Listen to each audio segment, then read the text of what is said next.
Hey guys, welcome back to the channel. As you guys can see, the Corvette is not really on the lift, but it is kind of jacked up.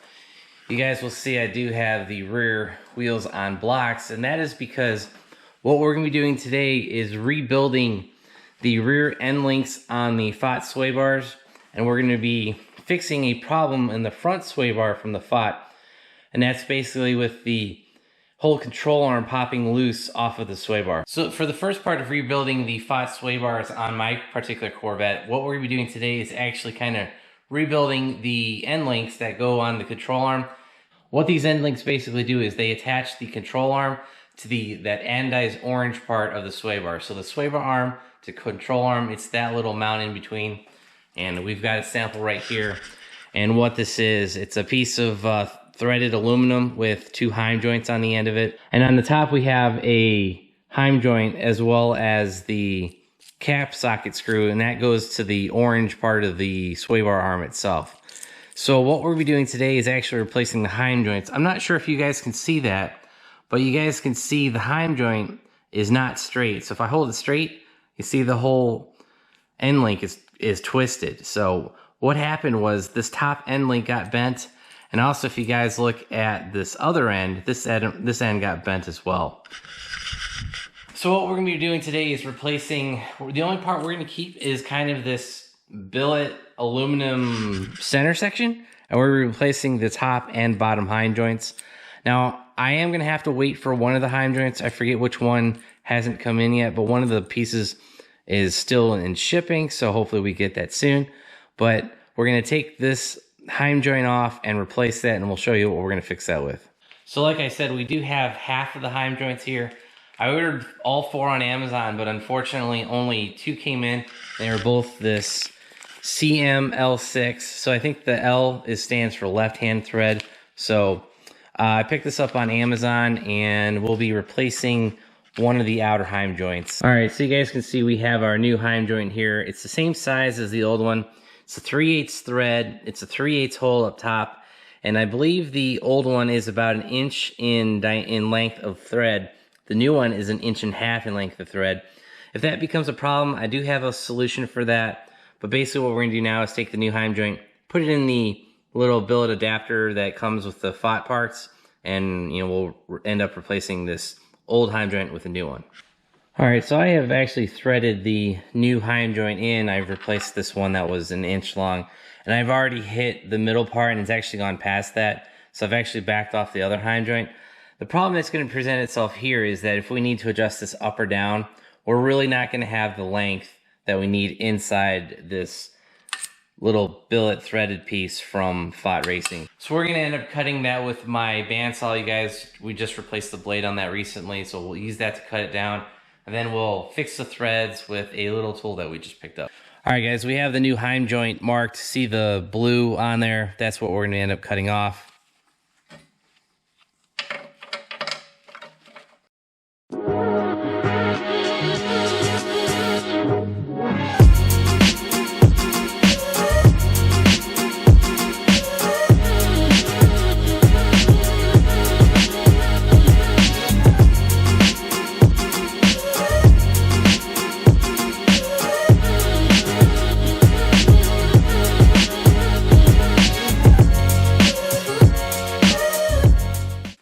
All right, we got what we wanted to cut off. It's not exactly straight, so I need to use the sander over here. We'll get that taken care of.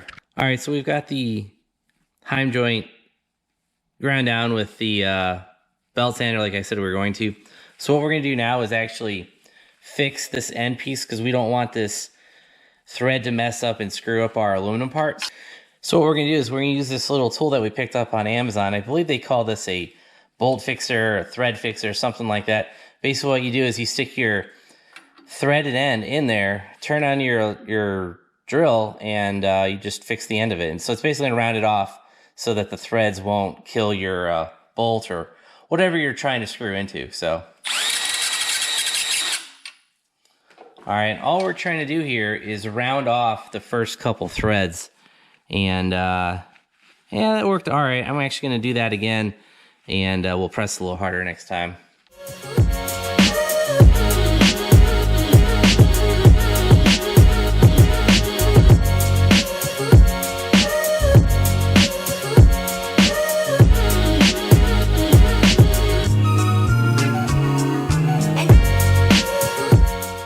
And there you go. We've fixed the end of the bolt. That way it's not gonna, screw any of the threads up in our aluminum piece from Pfadt Racing.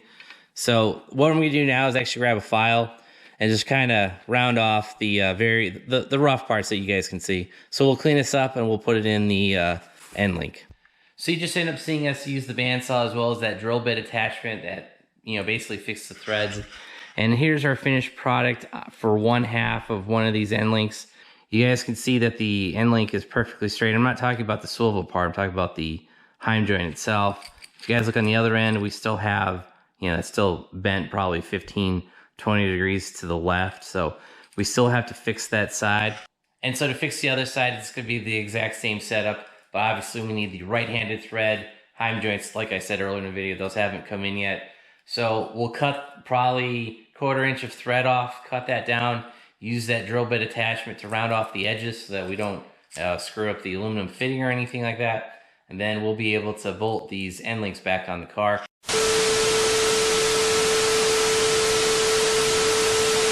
We've had a big change of plans. I was tearing apart the second end link, and you guys might be able to see some of the threads look kind of jacked up on this Pfadt provided heim joint. Well, what happened was this middle part right here stripped out on the, and this is a piece of aluminum that was machined.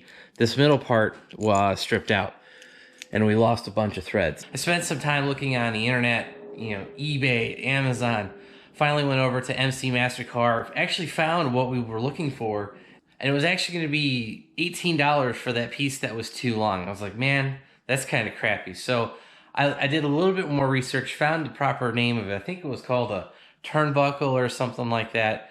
And I actually found the same, a similar threaded piece from Summit Racing.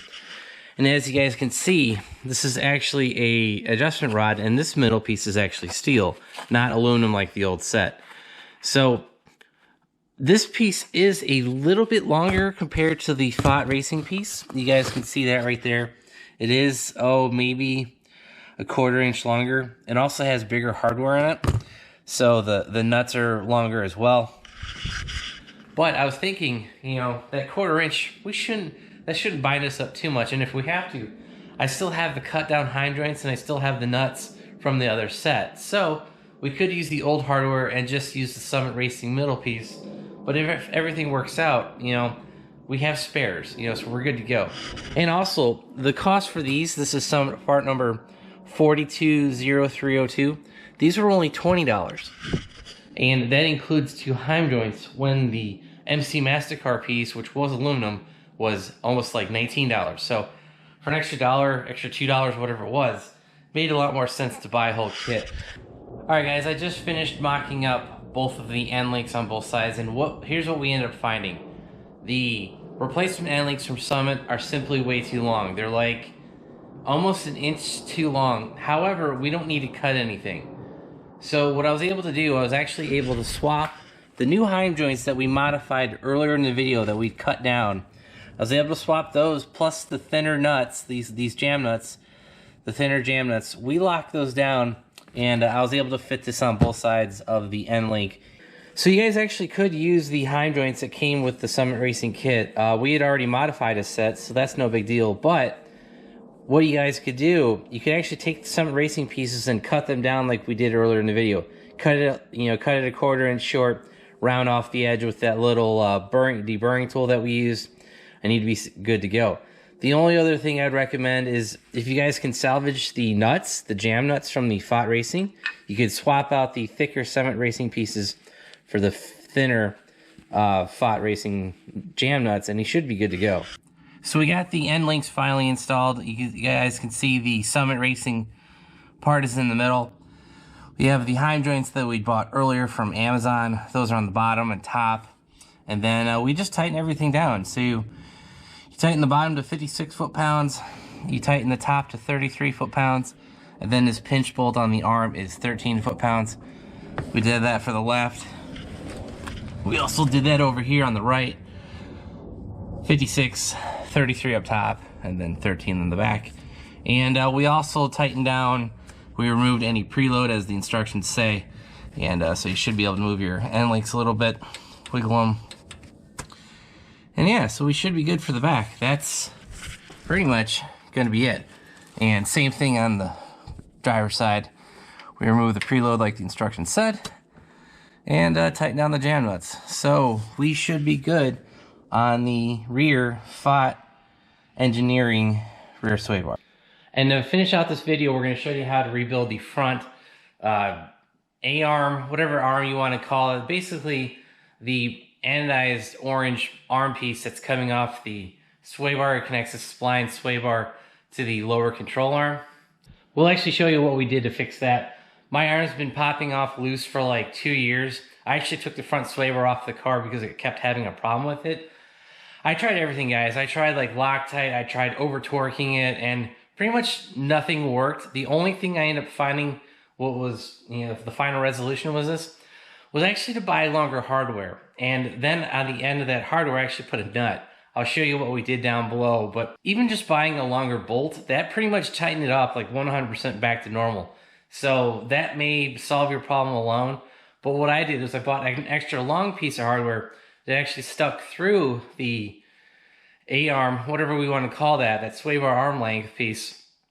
And what I did was I put a nylock nut on the end of that. So let's go ahead and show you what the fix looks like. All right, guys, here's that orange Pfadt A-arm, whatever you want to call it. But as you guys can see, there's that new longer bolt on the bottom there. If you guys can see on the top, you should be able to see a nut sticking through the very top piece of that bolt. And by using a longer bolt with a nut on the end of it, we fully tightened that thing down. It can't get any tighter. And actually, guys, I ended up not using any Loctite this time. I ended up just putting the hardware through it. That tightened down the arm almost as a fix, but we ended up putting that nylock nut on the end of it just so that there's no way for that to loosen up and for that whole arm to pop off. Now, I'm not sure I've ever actually lost the whole arm. What I mean by that is like the arm completely flying off the sway bar, but it's definitely loosened up enough to where if you hit a bump in the road and the suspension bounces, you definitely hear it clank around. I definitely have run into that in the past, but with this new longer hardware, that should solve the problem that we had up front. So here's that new hardware I was telling you about. The top bolt is actually the stock piece that I took off, and the dimensions of that are 2 inches by 5/16 and 18 thread. So it's 5/16 by 18, 2 inches in length. And the bolt on the bottom is actually 2 inches and a quarter, so 2.25. It's that same 5/16 18 thread with the threads per inch. So it's just a 1/4 inch longer, and as you guys can see, I do have 2 locking nuts, 2 nylock nuts, and those are 5/16 in diameter as well. So all the hardware dimensions today were, it's the 5/16 by 18 up front for the those orange A-arms, control arms, whatever you want to call it. And the heim joints and end links, those are all 3/8 by 24. So 3/8-24 and right hand and left hand thread for the back. So that's pretty much going to be it. Rebuilding the Pfadt sway bar. Actually, you guys can see it through the wheel there. You might see it through the wheel well. No, you can't. But yeah, like I was saying, you can definitely see the nut up top. So that's rebuilding your Pfadt suspension, your sway bar. Unfortunately, the coilovers you can't really do anything about because it's a much more complex piece, and you're not going to find any hardware for that locally. But the control arm, the sway bar, the mounts, all that stuff, I think you should be able to find replacement stuff, replacement links at your local hardware store. I'll try to include links down below for all the parts that we used today, and we should be good to go. And yeah, so that's going to be it for today's video. I hope you guys enjoyed it. If you did, hit that like button. If you guys want to see more Corvette content, we've got plenty coming up. Hit that subscribe button. Turn on your bell notifications.